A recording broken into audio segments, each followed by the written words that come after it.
মানিকগঞ্জে আদালতের নির্দেশে ৩২ কেজি গাঁজা ধ্বংস করা হয়েছে। সদর ও সিংগাইর থানায় দায়ের করা ৬টি মাদক মামলার আলামত হিসেবে জব্দ করা এসব গাঁজা বুধবার বিকেলে মানিকগঞ্জ চিফ জুডিশিয়াল ম্যাজিস্ট্রেট আদালত প্রাঙ্গণে ধ্বংস করা হয়। Senior judicial magistrate Mamun Hasan খানের উপস্থিতিতে আদালতের নির্দেশ অনুযায়ী মাদকদ্রব্যগুলো ধ্বংস করা হয়। আদালত সূত্রে জানা যায়, ৬টি মামলার মধ্যে ৫টিতে জব্দ করা হয়েছিল ২০ কেজি শুকনা গাঁজা।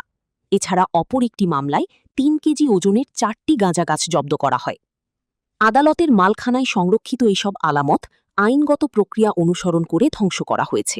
মানিকগঞ্জ সদর থানা এবং মানিকগঞ্জ সিংগার থানা ৬টা মামলা, টোটাল 5টা মামলায় 20 কেজি আমরা গাঁজা, যেটা আপনারা দেখলেন ওই প্যাকেটবন্দি অবস্থায় ছিল, যেটা আমাদের মালখানা থেকে আমরা ম্যাজিস্ট্রেট মহোদয়ের আদেশ মূলে সেটা ধ্বংস করলাম। আর দ্বিতীয় হচ্ছে আর 4টা মামলায় টোটাল 4টা গাঁজা গাছ, যেটার ওজন প্রায় 3 কেজি করে, 12 কেজি হচ্ছে গাঁজা গাছ, আর 20 কেজি হচ্ছে আমাদের মিট, যেটা শুকনা গাঁজা।